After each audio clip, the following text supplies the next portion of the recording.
반갑습니다. 예, 안녕하세요. 오늘 저희 행정 절차론 입문 특강 들어오셨잖아요. 저는 오늘 행정 절차론 입문 특강을 진행하게 된 이정욱 행정사라고 합니다. 네, 안녕하세요. 네. 감사합니다. 사실 이제 제가 지금 법학원 쪽에 몇 번 강의를 하러 왔었는데 희한하게 올 때마다 비가 오더라고요. 비가 오고 그래서 항상 이제 걱정을 했던 게 올 때마다 여기 이제 수강생 분들이 오실까 걱정을 많이 했는데 오늘은 또 특히 눈이 많이 왔잖아요, 맞죠? 그래서 오면서 걱정을 많이 했습니다. 오실까 걱정을 했는데 다행히 또 많이들 와주셔가지고 네, 제가 좀 힘을 내서 강의를 할 수 있을 것 같아요. 그리고 제가 지금 월요일부터 오늘 오전까지 3일째 출장을 갔다 와가지고 상태가 그렇게 좀 보시기에도 좋지 않습니다. 그래서 목소리 좀 이렇게 가라앉았고 그런데 말을 많이 해가지고 제가 최대한 좀 이렇게 들으시기 편하게 말씀을 드릴 테니까 그런 점을 좀 양해를 부탁드리겠습니다. 네. 자, 저희 오늘 진행할 거는 행정절차론 입문 특강인데 말 그대로 입문 특강입니다. 저희가 절차론이라는 과목에 대해서 구체적으로 뭔가를 제가 알려드리는 그런 건 아니고요. 이 절차론이라는 과목이 어떤 과목인지 어떻게 구성되는지 요 기본 개념들 기본 체계 이런 거에 대해서 간단하게 좀 말씀드리는 시간을 갖도록 하겠습니다. 근데 먼저 제가 하나만 좀 선생님들한테 여쭤볼게요. 혹시 여기 지금 올해 1차 합격하신 분 계시나요? 선생님 합격하셨어요. 네. 그럼 나머지 분들은 다 이제 내년에 동차하신 거고. 그리고 혹시 기존의 행정법, 그러니까 행정법이라든지 아니면 이런 행정 쪽에 대해서 뭔가 좀 기본 베이스가 있으신 분이 계신가요? 네. 따로? 그럼 다들 이제 어떻게 보면은 행정법 쪽에서는 좀 있으시겠네요. 행정법에 대해서는. 네. 사실 이제 제가 여쭤본 게 1차 과목의 행정법이 2차와 무관하지 않습니다. 네. 2차로 가게 되면은 행정법 과목이 어떻게 보면 쪼개져요. 쪼개져서 행정법 내용들 중에 이제 절차와 관련된 내용들은 어떻게 보면 지금 이제 제가 말씀드리려고 하는 행정절차법 과목으로 분화가 되고 그 외에 행정심판법이라든지 나머지 약간 이제 행정법, 실제법적인 부분들은 저희 마지막 과목인 행정사 실무법 있잖아요. 실무법 그쪽으로 분화가 됩니다. 그래서 행정법을 1차 공부를 하신다면은 어쨌든 이게 단순히 이제 1차 통과를 위한 그 목적뿐만이 아니라 2차 공부도 같이 하시는 효과가 있을 수 있어요. 그래서 제가 여쭤본 거고요. 그러면은 오늘은 일단 내년 동차를 대비한다고 제가 좀 가정을 하고 그런 관점에서 한번 설명을 드려보겠습니다. 자, 순서는 일단 이제 첫 번째로는 저희 이 행정절차론 시험에 대해서 시험 구조인데 이 시험 구조는 행정절차론을 비롯한 저희 2차 시험의 일반적인 구조, 그러니까 시험 방식이 뭔지 아마 다들 알고 계실 거라 생각합니다. 1차 같은 경우에는 객관식이고 2차는 주관식인데 이 2차 주관식이 단순히 그냥 저희 가로넣기 있잖아요. 그런 게 아닙니다. 에세이, 그러니까 논술식으로 써내려가는, 백지에 써내려가는 그런 형태입니다. 그러다 보니까 이제 거기에 대해서 제가 약간 2차 시험 전반의 구성에 대한 설명을 조금 드리고 그 다음에 저희 행정절차론 기초, 오늘 입문 특강이죠. 기초의 내용을 좀 말씀을 드리고 그렇게 좀 진행을 하겠습니다. 자, 시험 구조대인데 2차 시험에 대한 시험 구조입니다. 자, 방금 말씀을 드린 것처럼 이제 저희 행정사 시험 같은 경우에는 1차하고 2차 두 번의 시험을 통과하셔야 이제 자격증을 받으시게 되는데 1차는 객관식입니다. 객관식. 2차는 주관식. 주관식 중에서도 말씀드린 것처럼 논술식입니다. 한번 이제 백지에 그냥 어떤 논제가 주어지면은 그 논제에 대해서 본인이 생각을 쭉 써내려가고 답을 써내려가고 그런 구조를 보시면 되는데 이 논술식이란 게 여기 바로 나와 있지만 옆에 사례, 약술 이렇게 구성이 되어 있어요. 이게 뭐냐? 사례란 거는 어떤 실제 상황과 비슷한 문제를 줘놓고 거기에 대해서 해답을 구하라는 거예요. 해답을. 그러니까 어떤 이제 실제 이제 발생할 만한 그런 사례를 준 다음에 그 사례에 대해서 이 문제를 푸는 당사자의 의견을 밝혀라. 이게 중요한 겁니다. 의견을 밝혀라. 뭔가 해답을 구해봐라. 그거고요. 자, 옆에 놓은 약술 같은 경우에는 그런 유형의 문제가 아니고 단순히 어떤 제도에 대해서 한번 설명을 해봐라. 그렇게 생각하시면 되겠습니다. 요거를 좀 가장 이해하시는 예를 들었다면 자, 여러분들께서 이제 행정사가 되신 겁니다. 됐는데 자, 민원인이 이제 의뢰인이죠. 의뢰인이 이제 문의를 온 거예요. 왔을 때 자, 두 가지 방식으로 문의를 한다고 가정을 해보세요. 첫 번째는 의뢰인분이 문의를 하는데 이분이 일단 사전에 어떤 문제에 대해서 본인이 좀 조사를 했어요. 조사를 하고 인식을 하고 있습니다. 문제점이 뭔지는 아는데 거기에 대해서 본인이 긴가민가한 거예요. 해결을 못하는 거예요. 그래서 거기에 대해서 물어보는 거. 네. 그랬을 때 여러분께서 행정사로서 답을 찾아주는 네, 그게 여기 나오는 사례형 문제라고 보시면 되는 거예요. 그러다 보니까 어떻습니까? 이분한테 뭐 제도가 어쩌고 뭐 여기가 뭐 문제는 뭐고 이런 걸 설명하기보다는 뭐죠? 이분이 찾아온 거는 뭔가 답을 구하기 위한 거죠. 맞죠? 그래서 답을 주는 게 목적이고요. 답을 준다는 거는 결론적으로는 답을 구하는 과정에서 뭔가 논리성을 갖춰서 답을 구해야 된다는 소리입니다. 네, 그게 사례형이고요. 자, 약술 같은 경우는 그게 아니에요. 찾아오셨는데 이분이 뭐 어떻게 보면 정말 초짜라고 제가 뭐 좀 표현을 해보겠습니다. 전혀 모르시기 때문에 그냥 제가 뭘 하고 싶은데 어떤 민원을 하고 싶은데 그 민원의 절차가 뭡니까? 이렇게 물어보는 거예요. 그럼 어떻습니까? 그분한테는 그냥 절차가 이러저러하다 일목요연하게 법령상에 나와 있는 대로 잘 풀어서 설명하시면 되겠죠. 그게 약술입니다. 네. 그래서 이 문제 유형에 대해서는 사례와 약술 두 가지가 있는데 그런 개념 차이가 있다 생각하시면 될 것 같아요.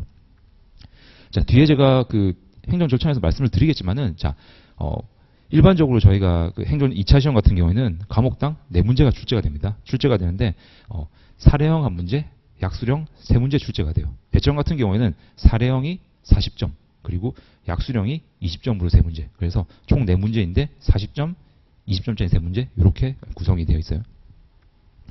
자, 지금 그림을 보시면은 여기 좀 제가 이 항아리를 그렸는데 첫 번째 항아리 같은 경우는 뭐 여기 계신 여러분들의 머리라고 제가 생각을 합니다. 모든 시험은 어떻죠? 준비를 하실 때 일단은 많은 지식을 먼저 이제 담아두셔야 되죠. 그리고 자, 그 지식을 담아둔 다음에 어떻습니까? 시험장 가셔가지고 요거를 밖으로 빼내야 되겠죠. 인풋과 아웃풋 단순한 과정입니다. 객관식 같은 경우는 자, 결론적으로 말씀드린다면 그냥 여러분들이 많이 넣으시면 됩니다. 많이 넣고 시험장 가셔가지고 체크 하시는 거죠. 맞죠? 많이 넣는데 당락이 갈려있어요. 많이 넣는데. 근데 2차는 그렇지 못합니다. 이게 논수식이다 보니까 많이 넣는 것도 중요한데 빼내는 작업이 복잡합니다. 빼내는 작업이. 네. 그냥 빼내면 되는 게 아니고 그냥 체크하는 게 아니라 이걸 빼내서 어떻습니까? 과목도 4개잖아요. 맞죠? 4개다 보니까 각 과목에 맞게 이거를 다 쪼개서 거기에 맞게 각자의 그릇에 담아야 된다. 이 말은 각 답안지에 담아낸다. 그 말씀을 드리는 거예요. 자, 그래서 자, 내용이 다른 4개의 항아리에 나누고 담아낸다. 이 말은 1차 같은 경우는 시험지 보시면은 이게 OMR 카드 하나입니다. 물론 과목은 3과목이지만은 그냥 쭉쭉 푸시면 돼요. 2차는 답안지부터 4개예요, 4개. 그래서 각 과목에 맞게 그 과목에 맞는 답안지를 쓰셔야 된다. 그거를 제가 말씀을 드리는 부분입니다. 자, 저희 과목은 여기 중간에 행돼 있는데 뭐 행정 절차 아니죠. 이제 뭐 민법 저희 계약편 2차 같은 경우는 행정 절차론 그리고 사무관리론, 행정 실무법 이렇게 구성이 되어 있죠. 자, 그러면 이제 간단히 2차 시험에 대해서 구조는 저희가 봤고요. 행정 절차론에 대해서 좀 말씀을 드려볼게요. 자, 일단 개관입니다. 저희 행정 절차론의 시험 범위는 자, 일단 결론적으로는 8개 법령입니다. 법령. 네. 그러니까 8개 법에 대해서 여러분들이 시험을 치시는 거예요. 네. 자, 근데 이 8개 법령 중에 앞에 보시면은 행정절차법 포함이라고 되어 있죠. 포함. 네. 그래서 행정절차법이라는 뭐 정말 핵심적인 법을 위주로 나머지 7개. 어떻게 보면 약간 이제 어떻게 제가 표현할까요? 뭐 백설공주와 뭐 7난장이라고 해야 될까요? 뭐 적절할지 모르겠는데 그 정도로 네. 이 행정절차법이라는 메인 법령을 중심으로 7개의 서브 법령 붙여서 총 8개의 법령에 대한 시험을 보시게 됩니다. 출제형은 제가 말씀드렸죠. 총 4문인데 사례형 1문은 40점 그리고 약술형 3문에 걸쳐 20점인데 자, 사례형 같은 경우에 기존에는 저게 그냥 하나의 사례를 해서 40점이 통으로 나왔어요. 이게 무슨 말이냐? 어떤 사례를 줘놓고 여기에 대해서 답을 써라 이런 식으로 40점 이렇게 나왔는데 최근의 추세는 그렇지가 않습니다. 거기에 대해서 사실은 문제, 그러니까 동일한 사안이에요. 동일한 사안인데 거기서 문제를 2개를 내요. 1번 이 사안에 대해서 어떤 문제를 써라. 2번 이 사안에서 또 다른 문제를 써라. 이렇게 20점으로 분설돼서 출제되는 경향이 있습니다. 이 말은 뭐냐? 자, 문제가 4문제니까 결과적으로 여러분들이 이제 준비를 하실 때 행정처럼 4개의 문제를 준비하시는 거죠. 여러 가지 주제들이 쭉 있는데 4개의 주제가 나왔다면은 이제 결론적으로는 20점 인문으로 쪼개지기 때문에 이제는 5개, 5개 정도의 주제에 대해서 답안을 작성하게 된다. 뭐 그렇게 생각이 될 것 같습니다. 물론 모릅니다. 이거는 제가 이제 뭐 20점 인문으로 쪼개져서 출제한다 말씀을 드렸지만은 또 내년 시험에는 40점 한 문제로 나올 수 있어요. 그래서 이거는 뭐 최근의 경향이 그렇다. 근데 지금 뭐 작년도 그렇고 재작년도 그렇고 민법, 뭐 행정절차론 그리고 사무 관련 같은 경우는 저희 이제 사례가 잘 안 나오거든요. 네, 과목 성격상 안 나오는데 뭐 실무법 전부 다 20점짜리 2개로 쪼개져서 나오고 있다. 그게 지금 트렌드라고 보시면 될 것 같습니다. 자, 그래서 이제 이렇게 좀 말씀을 드렸는데 일단 이 절차로는 많은 분들께서 하시는 말씀이 시험 범위가 너무 많다. 네. 법 하나도 지금 공부하기 힘든데 무슨 법이 8개나 있다. 이렇게 말씀 많이 하시거든요. 나오죠? 자, 8개 법령인데 뒤에 보시면 법령칙 되어 있습니다. 이게 법령칙이 무슨 말인지 혹시 아시는 분 계시려나? 네. 자, 법령칙. 맞습니다. 정확히 알고 계셨네. 법률, 시행령, 시행규칙 요거거든요. 그러니까 우리가 이 8개 같은 경우에는 법률만 봐서도 안 되고 그 법률 밑에 들어있는 시행령, 시행규칙. 시행령, 시행규칙이라는 거는 법률 말고 자, 국회에서 입법을 하잖아요. 입법을 하는데 어떻습니까? 모든 사항을 다 세세하게 정할 수가 없죠. 그래서 국회에서 입법자들이 국회의원분들이 다 못 정하니까 약간 세부적인 내용들은 네, 다른 데다 입법을 하라고 위임을 하는 거예요. 위임을 하는데 첫 번째 위임한 데가 대통령. 네, 그게 시행령이죠. 자, 대통령이 위임을 받았습니다. 근데 대통령도 본인이 하다 보니까 이게 귀찮은 거예요. 귀찮아서 또 시킵니다. 누구한테 시키냐? 장관 이런 분들. 시키게 되면 그게 시행규칙. 네, 이렇게 되죠. 그래서 시험 범위 원칙적으로 8개 법이라고 되어 있지만은 이 법령칙 다 포함이 됩니다. 물론 이제 나중에 보시면 아시겠지만 이제 법령칙이라고 해서 뭐 정말 세부적인 내용까지 시행규칙에 나오는 세부적인 내용까지는 다 아실 필요는 없고 강약을 조절해서 보시면 됩니다. 근데 어쨌든 기본적인 시험 범위는 여기에 들어가 있다. 이렇게 보시면 되고요. 자, 우선순위가 존재한다는 게 보시면은 행정절차법 되어 있고 별 3개 되어 있죠. 그리고 그 외에 되어 있습니다. 아까 제가 이제 약간 뭐 우스갯소리로 뭐 백설공주와 일곱단장이라는 말씀을 드렸는데 그 정도로 네, 행정절차법이 메인이라는 소리입니다. 메인이고 이제 그 외 7가지. 왜냐? 이 행정절차법은 어쨌든 매년 시험에 안 나올 수가 없습니다. 지금까지 총 저희가 이제 시험이 12회 실시가 됐는데 행정절차법 문제는 무조건 나왔습니다. 무조건 나왔고요. 그리고 무조건 나온과 동시에 네, 어떤 배점으로 나오냐? 사례형 40문 문제로 무조건 나왔습니다. 무조건. 네, 행정절차법이. 그러니까 행정절차법에서 40문짜리 제일 큰 문제가 나온 거예요. 제가 알기로는 딱 한 번, 네, 한 번 빼고는 다 나왔습니다. 행정절차법에서 40점 문제가 나왔기 때문에 행정절차법 이 부분만 학습을 잘한다고 하신다고 하더라도 어떻습니까? 네, 만점 못 받더라도 거의 합격에 당락을 갈 수 있는 점수를 얻어 가시겠죠. 그 정도로 중요한 겁니다. 그리고 행정절차법이 다른 7개 법령에 영향을 미치고 있기 때문에 이제 저걸 중심으로 좀 보셔야 된다는 말씀이죠. 자, 그럼 이제 시험 범위에 대해서 한번 좀 보겠습니다. 구체적으로 볼게요. 자, 제가 이제 8개 법령을 말씀드렸는데 이렇게 나옵니다. 자, 보시면은 첫 번째 행정절차법이라고 되어 있죠. 근데 이 행정절차법 외에도 국민제한 규정이라고 해가지고 규정 하나가 더 포함이 되어 있습니다. 사실 국민제한과 관련된 내용은 행정절차법 규정에 조문으로 들어가 있어요. 들어가 있는데 그 조문에 대해서 네, 시행령, 시행규칙 이런 걸로 좀 자세하게 정해놨는데 그게 저희 시험 범위로 들어왔습니다. 그러니까 요거는 행정절차법, 시행령, 행정절차법, 시행규칙 요거 말고도 국민제한 규정이라는 별도의 네, 시행령이 하나 더 들어온 거예요. 그렇게 보시면 되겠습니다. 자, 그리고 두 번째 공공기관의 정보공개에 관한 법률이라는 게 들어가 있어요. 이 법령들이 어떤 내용인지는 제가 바로 다음에서 보겠습니다. 일단 여기서는 이 법령명에 대해서만 제가 간단하게 한번 네, 말씀을 드릴게요. 자, 그리고 개인정보보호법, 그리고 뭐 행정조사기본법, 행정규제기본법, 뭐 질서위반행위규제법, 자, 그리고 약간 좀 엉뚱하게도 뭐 주민등록법, 네, 그리고 마지막에 가족관계 등록 등에 관한 법률 뭐 이런 게 들어가 있습니다.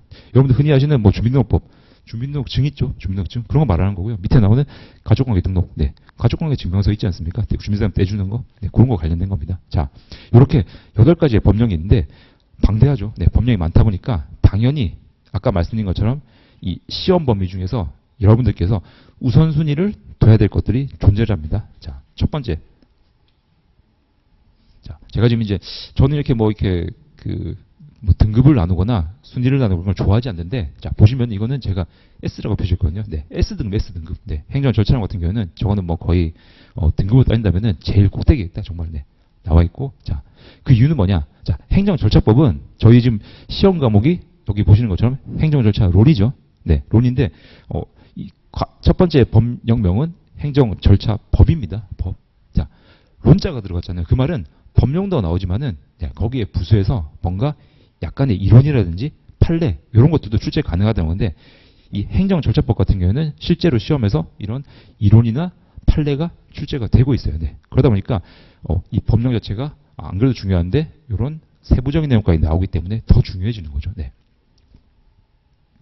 자, 근데 이제 걱정하실 필요 없는 게 뒤에서 말씀을 드리겠지만은 밑에 나오는 과목들 중에서는 이렇게 이론이나 판례까지 보셔야 될 과목은 거의 없어요. 저걸 보셔야 될 과목은 행정절차법 쪽에 집중이 되어 있습니다. 집중이 되어 있기 때문에 이제 그건 약간 편하게 보셔도 되고요. 자, 그러면 이제 제가 뭐 S 등급 말씀했는데 그러면은 이제 S 다음에는 A 등급이죠. A 등급은 뭐냐? 네.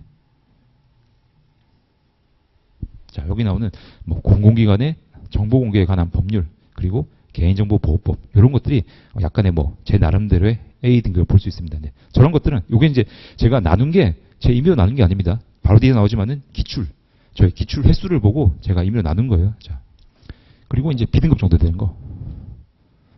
자, 뭐 조사기본법, 규제기본법, 뭐 위반, 질서위반행위 규제법 이런 것들이 B등급 정도 볼 수 있고요. 자, 그러면 나머지가 뭐냐? C등급인데 사실 이제 아마 뭐 다른 선생님도 그렇고 그런 말씀 많이 하실 겁니다. 뭐 주민등록법이나 이런 거 같은 경우에는 나중에는 버려야 된다. 저거는 아예 네. 보지 말란 말도 많이 하시는데 그 정도로 출제가 잘 안 돼요. 사실 주민등록법이나 지금 뭐 가족등록법 이런 것들은 12회 시행되는데 한두 번 나올까 말까 했습니다. 네. 한두 번 나올까 말까 하기 때문에 실제 횟수가 거의 적은데 이제 올해 시험이었죠. 올해 시험에 요게 나왔었죠. 저희 뒤에 나오지만은 안 나오는구나. 어쨌든 저 둘 중에서 하나가 나왔었습니다. 자, 그러다 보니까 이것도 뭐 무조건 안 나온다 그렇게 생각할 수는 없겠죠. 없지만은 어쨌든 그 상당히 중요도가 떨어지기 때문에 자, 이 등급들을 여러분들이 공부하실 때 자, 이건 당연히 거의 뭐 철저하게 공부를 하셔야 되겠죠. 그리고 A 등급까지 준비 좀 하시고 네, B나 C 등급은 어떻게 보면은 이제 중요 주제 위주로 좀 선별적으로 공부를 하셔야 된다. 그러니까 중요도를 정하셔야 됩니다. 왜냐하면은 이걸 제가 말씀드린 이유가 범위가 너무 넓어요. 저희가 넓기 때문에 이거를 여러분들께서 이 8개 과목을 8개 법령을 정말 다 중요도를 우선순위를 똑같이 주고 비중을 똑같이 두고 공부하신다. 예를 들어서 절차법에서 한 중요한 주제가 뭐 3, 40개 나온다 그러면은 이 3, 40개 주제를 전부 다 8개 과목 동일하게 그 정도 비중으로 공부할 거냐. 힘들죠. 그렇게 하시면 돼. 주제가 몇 개입니까 그러면 돼. 그렇게 하지 마시고 예, 중요한 주제는 어쨌든 S급이나 A급 뭐 이 정도까지는 정리를 많이 하시고 B급이나 C급 같은 경우에는 강약을 조절하시면서 하셔야 된다. 물론 빠뜨리시면 안 되긴 합니다. 저희가 이제 원래 행정절차론이 그렇게 지역적인 문제는 안 나오다가 올해 시험이 약간 좀 브리타가 있었어요. 소위 이제 브리타라고 해서 약간 좀 구석에서 나오는 거거든요.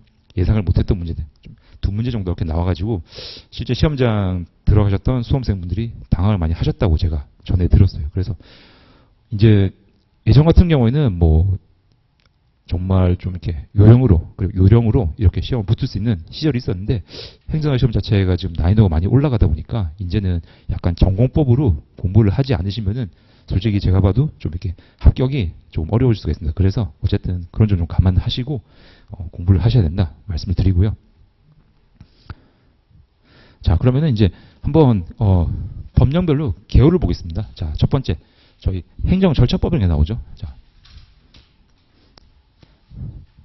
이 법령별 개요에서는 제가 법령 내용을 다 말씀을 드릴 수 없고 각 법령의 목적을 중심으로 해서 이 법령이 어떤 법령이다 대체적인 느낌에 대해서 좀 말씀을 드리겠습니다. 자, 행정절 한번 읽어볼게요. 자, 이 법은 행정 절차에 관한 공통적인 사항을 규정하여 국민의 행정 참여를 도모함으로써 행정의 공정성, 투명성, 실효를 확보하고 국민의 권익을 보호함을 목적으로 한다. 자, 뭔가 좋은 말이 적혀 있는데 어쨌든 핵심은 뭡니까? 뭔가 행정이란 거를 하는데 거기에 대한 절차를 정한다는 거죠. 네, 행정은. 여러분들 행정이라는 게 자, 행정이라는 거에 대해서 한번 이렇게 개념 정의가 가능하신 분이 계실까요? 물론 이제 다들 이제 처음이시니까 어렵겠지만 행정이 뭡니까? 어떻게 보면. 네. 자, 행정이라는 거는 정말 간단히 나온다면은 자, 우리나라 국가의 통치작용 뭐가 있을까요? 첫 번째로는 입법, 국회죠. 그리고 사법, 법원이죠. 그리고 행정. 그러니까 통치작용, 나라에서 하는 어떤 통치작용 중에 이러한 입법과 사법을 빼면 어떻습니까? 남는 거. 그게 행정입니다. 그러니까 소거법으로 단순히 본다면은 그게 행정이거든요. 근데 이제 그렇게 정의하면은 실체적인 개념이 아니죠. 자, 행정은 뭐냐면은 이 입법을 하면서 법이 만들어지지 않습니까? 그 법을 집행을 해. 그 법을 집행하는 게 행정입니다. 네. 그러니까 국회에서는 법을 만들고 행정이란 거는 만든 법을 실행을 하는 거고요. 그리고 사법은 어떻습니까?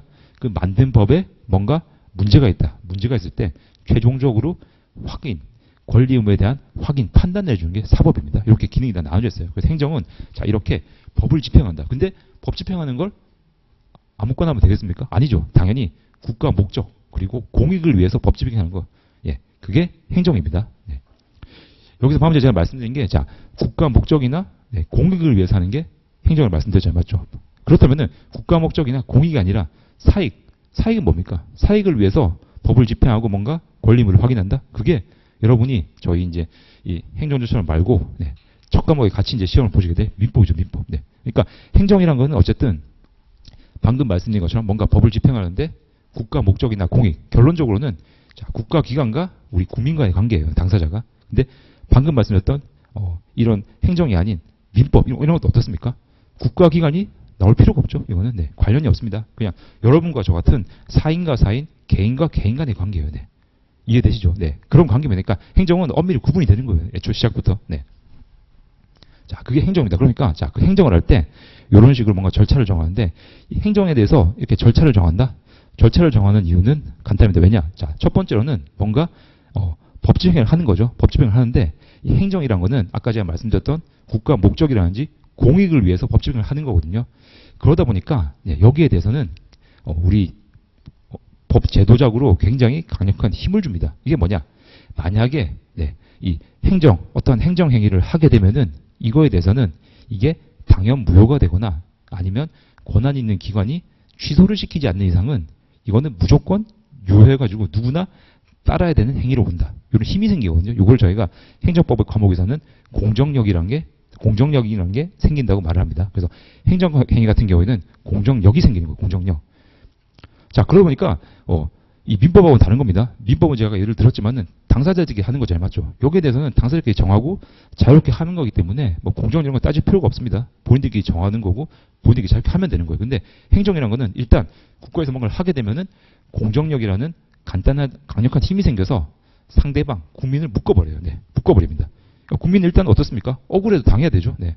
근데 당해서 뭔가 읍소하고 클레임을 얘기하면 뭐라고 하겠습니까? 이거는 국가 목적과 공익이라는 조금 거창한 그런 배경이기 때문에 너가 따라야 된다. 이렇게 얘기를 하는 거죠. 네. 이해되시죠? 네. 그러다 보니까 자, 어떻습니까? 이렇게 할 때 뭔가 행정 이 국가 입장에서도 조심스럽게 하라는 거죠. 네. 할 때 조심스럽게. 하고 나면은 국민이 여기에 대해서 이걸 뭐 무효다, 지도다, 문제가 있다 다투기가 쉽지가 않기 때문에 할 때 국민의 권익을 보호하기 위해서 조금 조심스럽게 해라. 그래서 뭔가 일련의 절차를 만들어 둔 게 저희 여기서 나오는 행정 절차라는 겁니다. 이해가 되시죠? 이 부분. 자, 그래서 행정절차법이라는 거는 그 내용입니다. 네, 이렇게 뭔가 국가가 행정행위를 할 때, 자, 제가 지금 행정행위라는 말을 쓰고 있는데 이제 행정행위 중에 대표적인 게 여러분들 잘 아시는 행정처분입니다. 네, 뭔가 법 집행을 할 때 구체적인 사실에 대해서 법 집행을 하는 걸 저희가 행정처분이라고 하거든요. 그래서 행정처분 같은 걸 할 때 이런 행정절차법상의 제도적인 절차들을 준수해야 된다. 그 내용이고요. 자, 그러면은 지금 제가 행정절차 말씀을 쭉 드리는데 이 행정절차는 크게 원칙적으로는 이제 넓은 의미로 봤을 때 두 가지가 있습니다. 첫 번째로는 뭔가 사전적인 절차. 네. 뭔가 행정행위를 하는데 사전적으로 뭔가 해야 되는 절차가 있는 거고, 두 번째 사전적인 하고 난 다음에 문제가 생겼을 때 사후적으로 뭔가 구제를 받는 거. 두 가지가 있거든요. 사후 구제는 여러분들이 아시는 내용입니다. 자, 뭐 행정소송, 뭐 행정심판 이런 것들이거든요. 네. 그러니까 문제가 생긴 다음에 뭔가 절차적으로 해결하자는 거예요. 근데 자, 밑에 나오지만은 여기서 말하는 행정절차법상의 행정절차는 사후구제. 사후구제는 대상이 아닙니다. 저희가 행정절차법에 들어오는 거는 사전적인 절차고요. 자, 그게 이 행정절차법 제3조에 나와 있어요. 자, 적용 범위에 행정절차라는 거를 이렇게 정의를 하고 있는데 뭐라고 정의냐? 자, 처분, 신고, 확약, 위반 사실의 공표, 뭐 행정계획, 뭐 입법 예고 이런 것들, 행정지도. 자, 이런 것들의 절차다. 여기 보시면은 뭐 행정심판, 뭐 행정소송 안 나오죠. 네, 행정쟁송과 관련된 내용 안 나옵니다. 그러니까 요거는 처분이든 처분을 포함한 행정행위를 할 때 그 전에 지켜야 되는 절차들을 저희가 행정절차라고 하는 겁니다. 자, 그러다 보니까 이 행정절차는 어떻습니까? 방금 말씀드린 행정쟁송과는 다르게 뭔가 사후구제가 아니라 사전구제의 성격이 되는 거예요. 사전구제. 네. 사전에 구제하는 거예요. 네. 그리고 사전구제는 중요하다. 왜냐? 아까 제가 처음에 말씀드렸죠. 이 국가의 행위는 공정력이라는 강력한 힘이 생겨버리기 때문에 하고 나면은 나중에 행정쟁송으로 물론 이거를 무효를 시키거나 취소를 하거나 다툴 수 있지만 어렵습니다. 국민이. 힘들잖아요. 맞죠? 힘들기 때문에 사전에 할 때 조심스럽게 해라. 이렇게 일종의 사전적 예방적 제도를 만들어둔 게 행정 절차다. 그걸 보시면 되겠습니다. 이해되시나요? 이 부분? 네, 이 행정 절차고요. 자, 그리고 행정 절차 관련해서는 하나 더 알아두셔야 될 게, 자, 이 행정 절차라는 거는 행정 절차법이란 거는 자, 소위 말하는 일반법입니다. 일반법. 이건 무슨 말이냐? 일반법과 특별법이라는 이 법률을 구분할 때 이런 구분 방식이 있는데, 자, 일반법이라는 거는 일단은 이제 기준이 되는 법이에요. 근데 특별법이라는 거는 만약에 이 기준법이 되는 법 외에 다른 똑같은 내용인데 다르게 규정한 법이 있다. 그러면은 그 특별법이 우선하는 겁니다. 근데 행정조처법은 일반법입니다. 그래서 만약에 행정조처법 말고 다른 법률에서 특정한 행정행위에 관련한 절차를 다르게 규정한다면은 행정절차법이 적용되는 게 아니라 그 법이 적용되는 겁니다. 그래서 이건 약간 보충적인 규정이다. 이렇게 이해하시면 되겠습니다. 저희 이제 뒤에서 바로 배우시겠지만은 저희 이제 시험 범위 중에 자, 여기 나와 있는 뭐 질서형 위반 규제법 이런 것들이 어떻게 보면은 행정절차법에 대해서는 약간 특별법 성격입니다. 이게 나중에 제가 말씀을 드릴 거지만은 과태료 부과하는 거거든요. 그래서 과태료를 부과하는 거는 원칙적으로 행정절차법이 적용되지가 않아요. 왜냐? 질서행위 위반 규제법이라는 특별법이 존재하기 때문에 과태료 관련된 내용들은 그 절차에 대해서는 이 법이 적용되는 겁니다. 네. 이해되시나요? 그런 구조입니다. 그래서 일반법과 특별법의 관계에 있다. 행정절차법은 약간의 일반법 성격을 갖는다. 그렇게 보시면 될 것 같아요. 자, 그래서 뭐 행정절차법과 행정절차에 대해서 제가 간단히 말씀을 드렸고요. 저희 지금 이제 오늘 7시부터 10시까지잖아요. 근데 제가 한 40분 정도 강의하고 10분 정도 쉬시고 그렇게 하겠습니다. 하고 이제 일단 세 타임으로 제가 한번 좀 진행을 하는데 마지막 시간은 좀 빨리 제가 좀 정리하는 걸로 그렇게 할게요. 시간을 보면서 제가 좀 유도리 있게 조정을 하겠습니다. 자, 이제 두 번째 보시면은 정보공개법과 개인정보법이 나옵니다. 자, 이 정보공개법이란 거는 제가 그냥 요거는 이제 법령명이 길다 보니까 제가 이렇게 약간 좀 약어로 만든 겁니다. 네, 정식 명칭은 정보공개법이 아니라 자, 공공기관의 정보공개에 관한 법률입니다.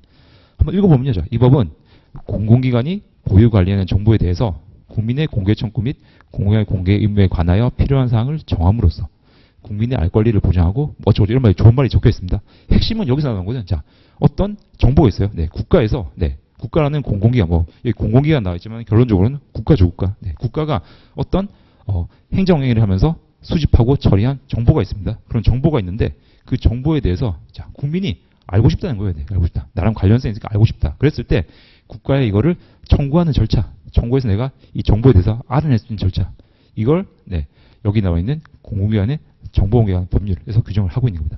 대표적인 게 뭐가 있겠습니까? 네, 제일 여러분들이 이제 주위에서 흔히 볼 수 있는 게 예를 들어서 CCTV 같은 거, 같은 거. 그런 예전에 다 지금 지나가다 보면은 어떻게 보면 국가에서 어떻습니까? 뭔가 시민 안전 이런 공익적 목적을 위해서 CCTV를 설치하고 저희의 모습을 다 찍고 있잖아요, 맞죠? 그런 것들 다 보유 관련 정보에 들어가는 거군요. 내가 만약에 뭔가 이 CCTV 관련해서 내가 뭐 어떤 사고를 당했다, 어디 일을 당했다. 그래서 CCTV를 다시 한번 보고 싶다. 여기로 하는 겁니다. 여기로. 네. 그런 구조로 보시면 되는 거예요.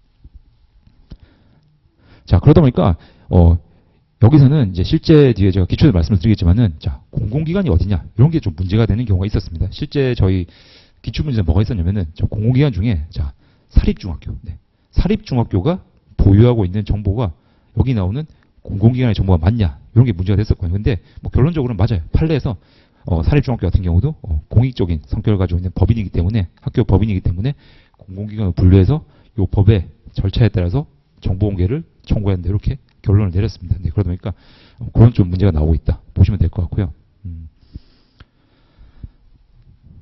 자, 그냥 밑에 보시면은 개인정보보호법이 나오죠. 자, 뭐 개인정보보호법은 워낙에 뭐 유명한 법이고 이제 좀 핫한 법이라서 제가 뭐 설명을 뭐 안 드려도 될 것 같긴 한데 한번 읽어보자면요. 자, 개인정보의 처리 및 보호에 관한 사항을 정함으로써 개인의 자유와 권리를 보호하고 나아가 개인의 존엄과 가치를 그냥 목적으로 한다. 뭐 좋은 말 적혀 있는데 결론적으로는 자, 어떤 사람이 그러니까 주체가 어떤 기관이 나 개인에 대한 어떤 정보를 쥐고 있습니다. 가지고 있습니다. 그랬을 때 내 개인의 은밀한 정보이기 때문에 그런 정보를 뭔가 수집하고 처리하고 지급할 때는 조심하라는 걸 조심. 여기 나와 있는 개인정보보호법에 따라서 이 절차를 요건을 엄격한 요건들을 잘 지켜서 관리를 잘해라. 그게 개인정보보호법입니다. 뭐 개인정보보호법 워낙에 지금 핫한 이슈죠. 잘 아실 것 같은데 자, 그래서 이 개인정보보호법에서는 자, 두 가지 주체가 문제가 됩니다. 첫 번째는 어떻습니까? 이 정보를 쥐고 있는 사람.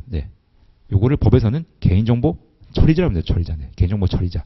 이 개인정보 처리자가 자, 잘 지켜야 되겠죠.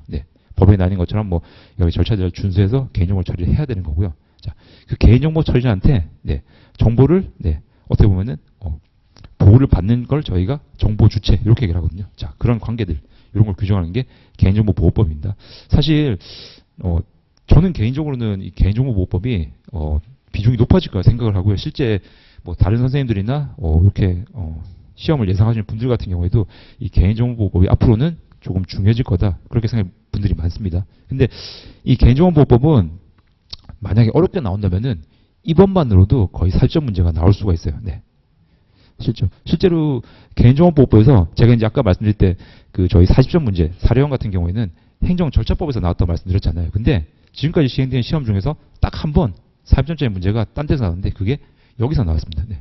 여기서 나왔거든요. 네. 그래서 중요하죠. 중요하고 사실 저거는 개인정보보호법 같은 경우는 워낙에 축적된 판례도 많고 이론도 많기 때문에 어렵게 내려면은 얼마든지 어렵게 낼 수가 있는 부분입니다. 다만 우리 시험에서는 일단은 중요도 자체가 행정절차법으로 가 있기 때문에 요건 약간 기본적인 내용만 물어보고 있어요. 근데 언제든지 세부적인 내용이 나올 수 있습니다. 예, 그렇게 되면 진짜 시험 난이도가 확 올라가는 거예요. 그러니까 여러분들께서는 이제 시험을 이제 보시기로 마음 먹었다면은 반드시 내년에 합격하시고 빨리 나가셔야 됩니다. 저는 항상 드리는 말씀이 행정사 시험 같은 경우에는 어쨌든 지금 정도 난이도일 때 빨리 합격하고 털고 나가셔야 돼요. 이건 지금 같은 경우에는 제 생각으로는 물론 난이도가 많이 높아졌어요. 네. 저는 7회 때 시험을 봤었다고 지금 2019년이니까 5년도 됐죠.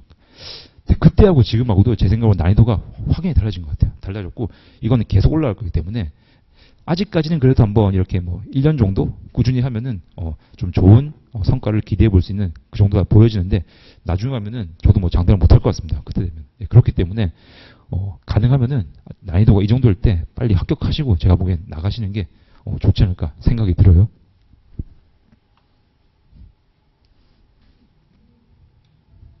아이고 죄송합니다.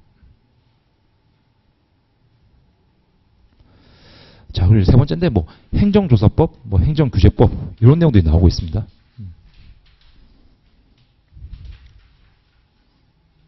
뭐 행정조사법 같은 경우는 뭐 정식 명칭은 행정조사 기본법인데요. 요거는 제가 뭐 굳이 안 읽어도 될 게 행정조사, 네, 행정조사는 뭔가 국가에서 조사 많이 하잖아요, 맞죠? 뭐 통계청 조사도 많이 하고 뭔가 여러 가지 공익적 목적을 위해서 자료들을 수집하고 뭐 여러분들 댁에 계시면은 막 찾아와가지고 막 똑똑도 하고 막 물어보잖아요. 통계청에 나왔습니다 하고 뭐 조사하고 뭐 네, 전화 막 오죠, 여론조사하고 네, 그런 것들 할 때 어쨌든 뭔가 국민을 귀찮게 하잖아요, 맞죠? 귀찮게. 네. 그리고 어떻습니까? 그런 조사를 한다고 해서 원칙적으로는 국민들이 응해줘야 될 의무는 없는 거죠. 없는데 그래도 공익적 목적이니까 네, 이렇게 조화롭게 뭔가 조사가 원활하게 이루어질 수 있는 절차를 마련한 게 행정조사 기본법이다. 그렇게 이해하시면 될 것 같아요.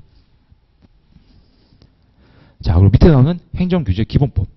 행정규제란 말은 여러분들이 생소하실 수도 있는데 사실 굉장히 핫한 주제입니다. 왜냐? 이번 정부 들어서 굉장히 많이 네, 밀어붙이고 있는 주제긴 하거든요. 행정규제가 뭘까요? 행정규제. 네. 말이 비슷하죠. 뭐 아까 제가 말씀드렸던 뭐 행정행위, 행정처분, 뭐 행정규제. 뭔가 국가기관이 하는 것 같은데 행정규제는 뭐냐? 결론적으로 행정규제라는 거는 그냥 여러분들이 행정처분이랑 비스무리한 네, 그럼 보시면 되는데 뭔가 네, 국가가 국민의 권리에 대해서 태클을 건다, 제한을 건다, 뭘 하려고 하는데 자꾸 막 제한을 건다. 예를 들어서 뭐 인허가 이런 것들 네, 하지 않습니다. 뭐 하고 싶은데 인허가를 걸게 한다든지 이런 것들. 네.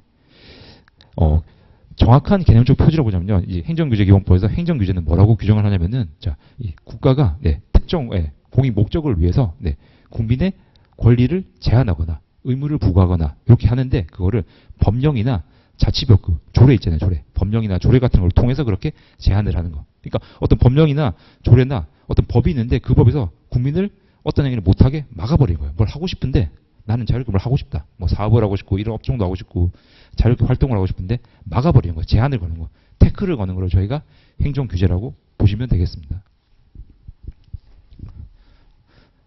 자, 이 행정규제 기본법 같은 경우에도 저는 개인적으로는 굉장히 좀 중요하다고 생각을 하고 저는 항상 예상을 하거든요. 요거는 근데 이제 제 예상뿐만 아니라 예전에 저 위에 기수 선배님들 네, 올해는부터 이거는 행정규제 기본법에서 좀 굵직한 문제가 많다 생각을 많이 하시면 왜냐? 여러분도 혹시 그 규제 샌드박스 이런 말씀 들어보셨어요? 네. 들어보죠? 네, 규제 샌드박스. 예. 이게 뭐냐면은 자 행정규제 기본법에 나오게 된 배경이 뭐냐면은 자 지금 한창 몇 년부터 제일 핫한 게 창업, 네. 신규 창업 이런 거죠. 뭔가 스타트업. IT 막 창업을 하는데 어떻습니까? 이런 분들이 창업을 하고 자 이제 뭔가 으쌰으쌰 하고 싶은데 국가에서 기존에 마련해온 제도들이 태클을 너무 많이 거예요. 뭔가 뭐 회사도 세우고 내가 이 업종도 하고 싶고 기술 개발도 하고 싶은데 하려다 보니까 국가에서 이건 하지 마라. 하지 마라. 하지 마라. 제한 엄청 건 겁니다. 자, 그럴 때 이런 신기술 개발하는 경우에는 그런 규제들을 일단 완화해 주는 거. 그걸 저희가 규제 샌드박스로 하는 거예요. 여러분들 샌드박스를 많이 딴 게 아니고요. 뭐 어린이들 놀이터면 어떻게 됐습니까? 자유롭게 뛰어노는데 거기 뭡니까? 모래밭이죠, 모래밭. 그걸 말하는 거예요. 뭔가 국민이 활동, 그러니까 이렇게 스타트업 이런 기업들이 활동을 하는데 자유로운 모래밭에서 뛰어놀아라. 그런 개념에서 규제 샌드박스라는 말이 나왔습니다. 뭐 요거 말고도 여러 가지 좀 중요한 주제가 많아요. 뭐 규제 일몰제, 규제 총량제 가지고 굵직굵직한 제도들이 많은데 이게 정책적으로는 중요한데 사실 법에는 지금 정확하게 반영이 안 돼 있어가지고 그런 부분들 때문에 출제가 안 된 것 같긴 해요. 근데 만약에 이제 저희 시험이 좀 어려워지고 범위가 넓어지면은 그런 이론적인 부분이 나올 수 있습니다. 그렇기 때문에 항상 이제 좀 준비는 하셔야 되는데 그렇다고 해서 뭐 이걸 정말 뭐 상세하게 알아야 된다. 그런 건 아니고요. 네, 내용에 대해서 대강만 아셔도 충분합니다. 네, 그 아마 강의를 이렇게 들으시고 그렇게 하시면은 거기에 정리가 좀 되실 거예요. 자, 그래서 일단 지금 40분이 돼서 한 10분 정도 쉬었다가 50분에 다시 시작을 하겠습니다.